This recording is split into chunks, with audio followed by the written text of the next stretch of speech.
Good morning student. यहाँ पर हम जनन की बात कर रहे हैं। साइकस में जनन। साइकस में दो प्रकार का जनन पाया जाता है, कायिक जनन और लैंगिक जनन। अगर हम कायिक जनन की बात करते हैं तो साइकस में कायिक जनन बल्बिल के द्वारा होता है। बल्बिल यानी साइड ब्रांच, या तो साइड ब्रांच कह सकते हैं, या फिर कई बार साइकस में नोड भी बन जाती है। ऐसे साइड की जो ब्रांच होती है उस पर नोड बन जाती है, और जब ये नोड मेन प्लांट से अलग हो जाती है तो नया प्लांट बनाने की कैपेसिटी ये रखती है। तो जब ये मेन प्लांट से अलग हुई, ज़मीन पर गिर के कुछ समय बाद अपने आप ही ग्रो कर गई, तो यही इसको बल्बिल भी कहा जाता है। तो ये नया प्लांट बना लेती है।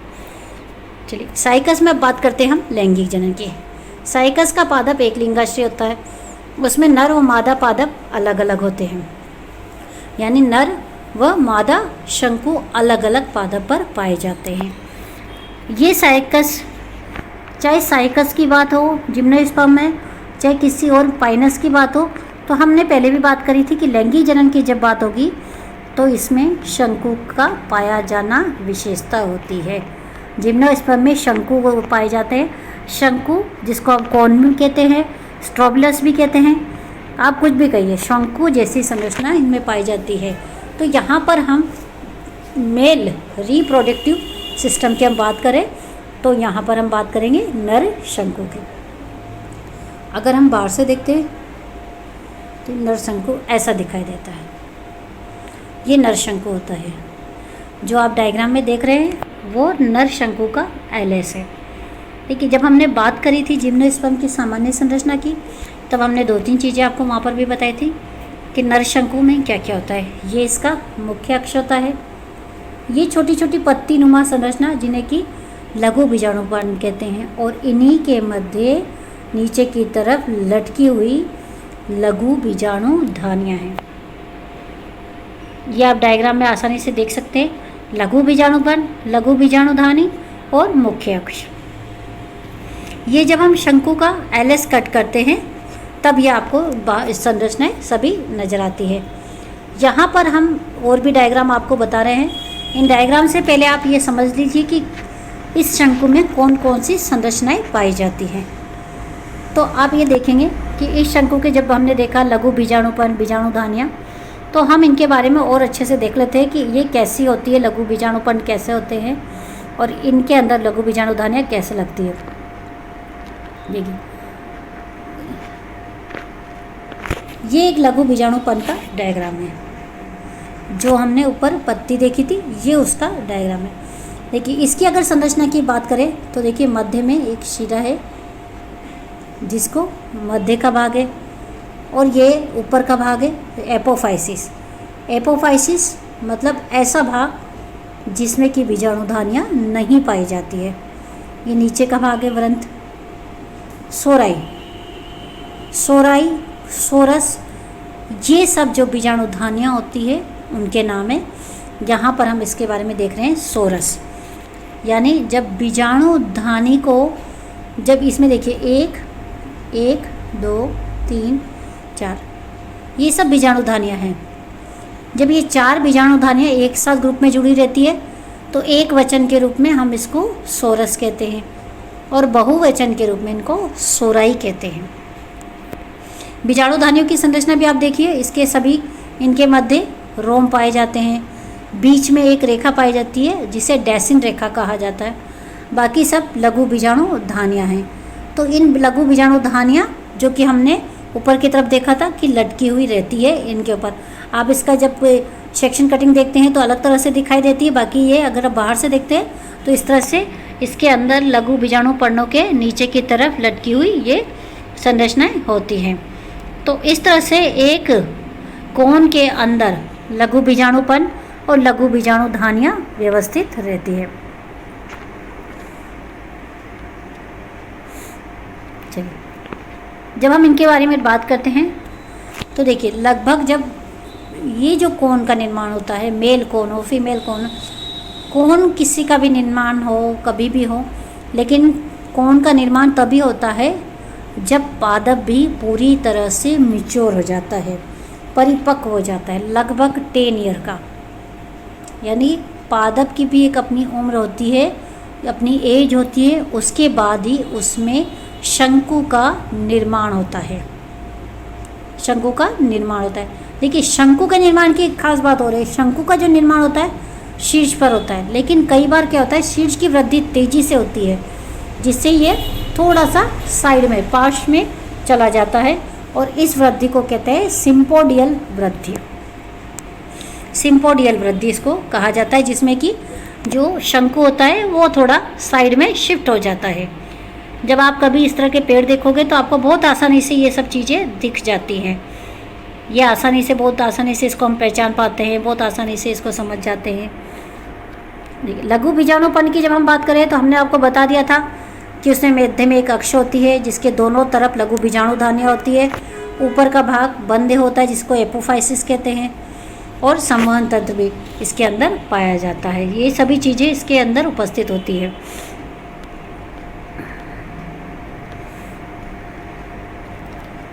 एक लघु बीजाणुपन की जब हमने बात करी थी तो हमने बताया था उसमें अनेक बीजाणुधानियाँ होती है। बीजाणुधानियों के समूह को सोरस कहा था। सोरस की एपोफाइसिस की भी हमने, और लघु बीजाणुओं के मध्य एक डैसिन रेखा पाई जाती है, रोम भी पाए जाते हैं। तो ये सब उसकी आंतरिक संरचना की हमने बात कर ली थी कि किस तरह की, हमने डायग्राम में इसको आसानी से समझ लिया था कि किस तरह से लघु बीजाणुधानियाँ व्यवस्थित होती हैं, उनके मध्य रोम किस तरह से पाए जाते हैं और किस तरह से वो काम करती हैं। तो लघु बीजाणुओं के दानों के अंदर ही आगे चलकर लघु बीजाणुओं का निर्माण होता है। इन लघु बीजाणुओं का निर्माण होता है। तो इस प्रकार से ये हमने एक कोन की स्ट्रक्चर और उसमें बताया कि किस तरह से उनके अंदर लघु बीजाणुधानियाँ उपस्थित होती है। देखिए, लघु बीजाणु के निर्माण की बात अगर हम करते हैं तो हम कह चुके हैं कि लघु बीजाणु साइकस का जो प्लांट होता है वह द्विगुणित प्लांट होता है। इट मीन्स स्पोरोफाइट होता है, बीजाणुभित प्रकार का होता है। लघु बीजाणुधानियों के अंदर लघु बीजाणु बनते हैं। तो हम पहले इस चीज़ को कंफर्म कर लेते हैं कि किस तरह से बीजाणुधानी से बीजाणु का निर्माण होता है। देखिए, उन धानियों के अंदर द्विगुणित कोशिका होती है। जब पूरा प्लांट द्विगुणित है तो हर कोशिका द्विगुणित ही होगी। ये जो कोशिका आगे निर्माण का काम करती है, लघु बीजाणु का निर्माण का काम करती है, उन कोशिकाओं को कहते हैं बीजाणुजन कोशिका या स्पोरोजिनस कोशिका। इन कोशिकाओं से ही, इन कोशिकाओं के अंदर कुछ कोशिकाओं में पोषक पदार्थों की मात्रा बहुत ज़्यादा बढ़ जाती है, और पोषक पदार्थों की मात्रा बढ़ने से वो कोशिकाएं साइज में थोड़ी सी बड़ी हो जाती है। उन कोशिकाओं को कहते हैं लघु बीजाणु मात्र कोशिका। इन कोशिकाओं में ही अर्धसूत्री विभाजन होता है और लघु बीजाणु का निर्माण होता है। लघु बीजाणु का निर्माण अर्धसूत्री विभाजन से होता है। इट मीन्स लघु बीजाणु एन प्रकार का होता है, यानी अगुणित अवस्था का होता है। साइकस का लघु बीजाणु बोट के समान होता है, या लघु बीजाणु टेट्राड के रूप में भी होता है। टेट्राड के रूप में भी होता है। ये दोनों ही स्थिति के रूप में हो सकता है। तो ये एक सामान्य स्ट्रक्चर की बात है जो हमने पहले भी पढ़ी थी, और वही बात हम यहाँ पर दोबारा दोहरा रहे हैं कि किस तरह से लघु बीजाणुधानियों के अंदर कोशिकाएं होती है, जिन्हें बीजाणुजन कोशिका या स्पोरोजिनस सेल कहते हैं। उनके अंदर कुछ कोशिकाओं को लघु बीजाणु मात्र कोशिका कहते हैं, जो अर्धसूत्री विभाजन करके लघु बीजाणु, अगुणित लघु बीजाणु बनाती हैं। लघु बीजाणु से नर युग्मोद्भिद का विकास। लघु बीजाणु से नर युग्मोद्भिद का निर्माण होना, इसका मतलब है लघु बीजाणु। एक चीज़ आप अच्छे से समझ लीजिए, प्लांट था 2n अवस्था में, लघु बीजाणु बने n अवस्था में। अगली जो अवस्था आएगी वो भी क्या रहेगी, n अवस्था में। तो आप देखिए, जब लघु बीजाणु बना वो n था, यानी हमने प्लांट 2n था, उसको हमने कहा बीजाणुभित या स्पोरोफाइट। जब लघु बीजाणु बना वह अगुणित था, तो उससे बोलेंगे हम युग्मोद्भीत अवस्था। युग्मोद्भीत अवस्था इस कंप्लीटली नहीं कह सकते, क्योंकि वो बड़ी अवस्था होती है, पूरा प्लांट होता है। तो यहाँ हम बोलेंगे लघु बीजाणु का मतलब हुआ कि युग्मोद्भीत अवस्था का प्रारंभ हो चुका है, अगुणित अवस्था प्रारंभ हो चुकी है, और बीजाणुभीत अवस्था या स्पोरोफाइट अवस्था समाप्त हो चुकी है या अंतिम अवस्था में आ चुकी है। अब लघु बीजाणु आगे विकास करता है, आगे विकास करके छोटा प्लांट बनाता है या नर युग्मक बनाता है। मध्यवर्ती अवस्था होती है ये उसकी, जिसे कहते हैं हम युग्मोद्भीत अवस्था। लघु बीजाणु कभी भी खुद पोलिनेशन का काम नहीं करता, परागण का काम नहीं करेगा, परागण का काम अलग अवस्था में होता है। तो लघु बीजाणु सिर्फ एक मध्यवर्ती अवस्था कह सकते हैं हम। तो मध्यवर्ती अवस्था है, वो आगे अपना जनन का कार्य करती है। किस प्रकार से करती है देखिए, हम लघु बीजाणु की संरचना की बात करते हैं। बाहरी भित्ति, आंतरिक भित्ति, केंद्रक, ये एक सामान्य लघु बीजाणु की संरचना है, जिसमें आप देखिए कि लघु बीजाणु जब विकास की अवस्था में जाता है तो सबसे पहले इसके मध्य में एक रिक्तिका का निर्माण होता है। इस पूरी थर्ड अवस्था में हम देख रहे हैं सिर्फ अंदर की अवस्था को, बाहर की हम भित्तियों की बात नहीं कर रहे हैं, क्योंकि जो भी डिवीज़न होता है, जो भी डेवलपमेंट होता है वो केंद्रक की तरफ से होता है। तो यहाँ पर देखिए केंद्रक विभाजित होता है, 2 कोशिकाएं बन जाती है विभाजन से। ऊपर की कोशिका कहलाती है प्रोथियल कोशिका, नीचे की कोशिका कहलाती है एंथ्रीडियल प्रारंभिका कोशिका, पुंधानीय प्रारंभिका कोशिका। नेक्स्ट जब थर्ड स्टेप से हम 4th स्टेप की तरफ चलते हैं तो एंथ्रीडियल कोशिका वापस से विभाजन करती है और 2 कोशिकाएं बनाती है, जनन कोशिका, नलिका कोशिका। प्रोथियल कोशिका अपनी जगह पर उपस्थित रहती है। इस चौथी अवस्था के बाद, यहाँ आप बहुत ध्यान से समझिएगा बात को, इस चौथी अवस्था के बाद यानी ऐसी अवस्था जिसमें ये 3 कोशिकीय अवस्था में रहता है, यानी यहाँ पर 3 कोशिका है इस समय, प्रोथियल कोशिका, जनन कोशिका, नलिका कोशिका, ये 3 कोशिकीय अवस्था यहाँ पर पाई जा रही है। इस 3 कोशिकीय अवस्था में ही यह परागण का काम करता है, यानी यह फीमेल की तरफ चला जाता है। वहाँ जब अगली स्टेप, इस स्टेप से जब हम 5वीं स्टेप की तरफ, चौथी स्टेप से जब हम 5वीं स्टेप की तरफ चलते हैं, तो ये काम जब यह फीमेल प्लांट पर पहुँच जाता है तब यह अगली स्टेप कंप्लीट करता है। इस अवस्था में जिम्नोस्पर्म में ये ध्यान देने वाली बात है कि कौन सा प्लांट कितनी अवस्था में, कितनी कोशिकीय अवस्था में पोलिनेशन का काम करता है। तो हम यहाँ कहेंगे कि साइकस 3 कोशिकीय अवस्था में जनन का, परागण का कार्य करता है।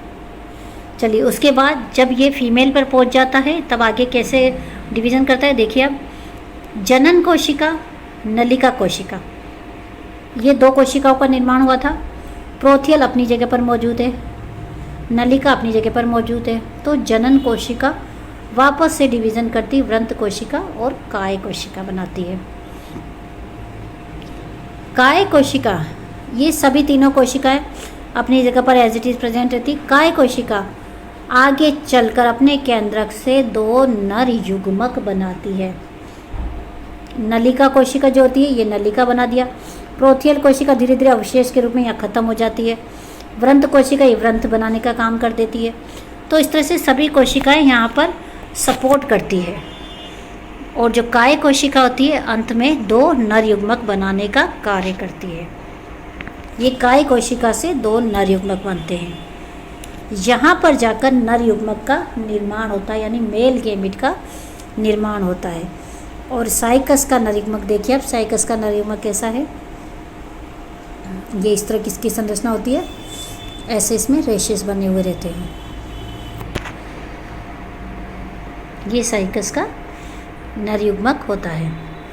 इस तरह से ये नर युग्मक जहाँ पर इस तरह से हम देख रहे हैं, कि 2 नर युग्मक का निर्माण साइकस में होता है। नर युग्मक का निर्माण होने के बाद अगली अवस्था में देखिए, नर युग्मक का निर्माण हो गया, इसका मतलब है कि युग्मोद्भिद अवस्था कंप्लीट हो चुकी है। युग्मोद्भिद अवस्था कंप्लीट हो चुकी है और युग्मोद्भिद अवस्था कंप्लीट होने का मतलब है कि अब लास्ट अवस्था की ओर हम चल रहे हैं, यानी अब ये जनन अवस्था निषेचन का कार्य करेगा। तो हमने यहाँ पर ये सब कंप्लीट कर लिया है। साइकस में वायु परागण होता है क्योंकि इसमें रोम जैसी संरचना उसमें पाई जाती है, इसके द्वारा ये आगे परागण का कार्य करता है। परागण के कार्य करने के बाद, यानी परागण का कार्य कर लिया, फिर उसके बाद नर युग्मक बन गए, तो अब ये निषेचन का कार्य करता है। निषेचन के लिए हमने कहा था जब निषेचन का कार्य करेगा, ये परागण कर चुका है, निषेचन के लिए वहाँ पर निषेचन का कार्य जब करेगा जब फीमेल गैमेट भी पूरे बन जाएंगे। तो यहाँ पर हमने नर युग्मक तो बना ही लिए। नर युग्मक की हमने संरचना की बात करते हैं हम। नर युग्मन किस तरह से बने हमने सब बता दिया आपको कि किस तरह से 3 कोशिकीय अवस्था से अंतिम अवस्था तक नर युग्मक का निर्माण। अब नर युग्मक की बात करते हैं तो नर युग्मक में इसके नर युग्मक में रोम पाए जाते हैं जो पंक्तियों के रूप में व्यवस्थित होते हैं। साइकस का नर युग्मक गतिशील होता है। साइकस का नर युग्मक पादप जगत का सबसे बड़ा नर युग्मक होता है। इसको याद रखिएगा आप, पादप जगत का सबसे बड़ा नर युग्मक होता है, मेल गैमिट होता है, जो आगे जनन का कार्य करेगा जब फीमेल का डेवलपमेंट पूरा हो जाएगा। यहाँ पर इस तरह से नर युग्मक बन जाता है। अगली वीडियो में हम आगे पढ़ेंगे कि किस तरह से मेल कोन का डेवलपमेंट होता है।